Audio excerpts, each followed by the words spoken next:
Hi friends, அஸ்ஸலாமு அலைக்கும். இன்றைக்கி நம்ம என்ன வீடியோ பார்க்க போகிறோம் அப்படின்னா பிரியாணி மசாலா வீடியோ தான் பார்க்க போகிறோம். இது வந்து biryani, vegetable biryani, chicken biryani, mutton biryani எது செஞ்சிங்கனாலும் இதில் 1 டேபிள் ஸ்பூன் போட்டால் போதும், நல்லா ஸ்மெல்லாக இருக்கும்.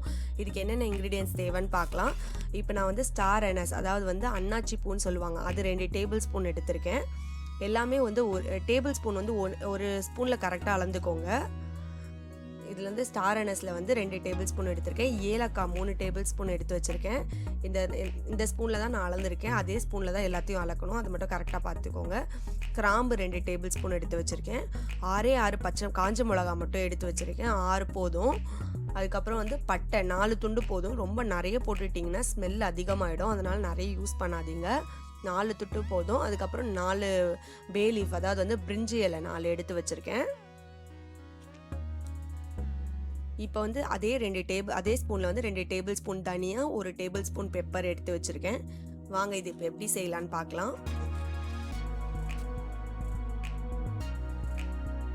இப்போ வந்து நார்மலாக ஒரு பேன் அப்படி இல்லைன்னா சட்டி எது வேணால் வச்சுக்கோங்க. வச்சுட்டு அதில் 2 டேபிள் ஸ்பூன் நம்ம எடுத்து வச்சிருந்த ஸ்டார் அனஸ் ஆட் பண்ணிக்கிறேன்.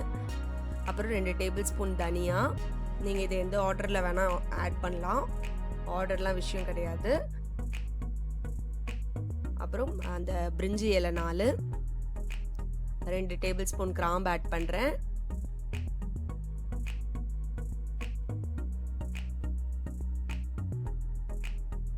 பட்டை 4 துண்டு எடுத்திருக்கேன், அதையும் ஆட் பண்ணிடுறேன்.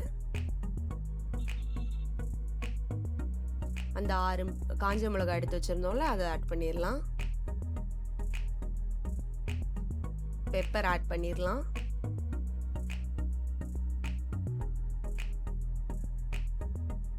ஏலக்காய் 3 டேபிள் ஸ்பூன். உங்களுக்கு ஏலக்காய் ஃப்ளேவர் பிடிக்கும்னா 3 டேபிள் ஸ்பூன் ஆட் பண்ணிக்கோங்க, இல்லைன்னா நீங்கள் 2 டேபிள் ஸ்பூன் ஆட் பண்ணுறதே பெட்ரு தான். ஏலக்காய் ஃப்ளேவர் ரொம்ப நிறைய வரும், அதுக்காக அதை மட்டும் பார்த்து ஆட் பண்ணிக்கோங்க. 2 டேபிள் ஸ்பூன் கூட ஓகே தான். இதை நல்லா ட்ரை ரோஸ்ட் பண்ணிவிடுங்க. ஒரு ப்ரௌன் கலரில் அந்த ஸ்மெல்லு நீங்கள் ஃப்ரை பண்ணும் போதே உங்களுக்கு நல்லா தெரியும், அந்த ஸ்மெல்லு நல்லா வரும். இது நல்லா ட்ரை ரோஸ்ட் ஆகணும். இது ஒரு கிட்டத்தட்ட ஸ்லோவில் வச்சு ஒரு 10 மினிட்ஸ் ட்ரை ரோஸ்ட் பண்ணுங்க. உங்களுக்கு கலர் சேஞ்ச்லாம் அந்த அளவுக்கு தெரியாது. இதில் ட்ரை ரோஸ்ட் நல்லா பண்ணுங்க. எனக்கு இது கிட்டத்தட்ட 15 மினிட்ஸ் ஆச்சு எனக்கு ட்ரை ரோஸ்ட் ஆக. இப்போ இதை வந்து நல்லா ஆற வச்சுட்டு அதுக்கப்புறம் மிக்சியில் போட்டு கிரைண்ட் பண்ணுங்க. இதை நான் ஆற வச்சுருக்கேன் ஒரு கிண்ணத்துல கொட்டி. நீங்கள் அதை ஒரு தட்டில் இதில் வேணால் கொட்டி ஆற வச்சுக்கோங்க கொஞ்ச நேரம்.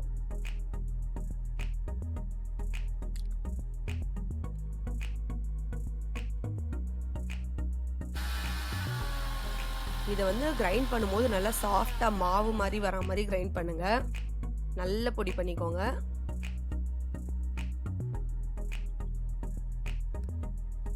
இது வந்து நீங்கள் 1 kg செய்கிறீங்க அப்படின்னா கூட 1 ஸ்பூன் போட்டால் போதும், நல்லா ஃப்ளேவராக இருக்கும், ஸ்மெல்லு நல்லாயிருக்கும். இதை ஆற வச்சுட்டு இதை நான் இப்போ ஆற வைக்க போகிறேன். ஒரு கிணத்துல கொட்டி கொஞ்ச நேரம் ஆற வைக்கிறேன்.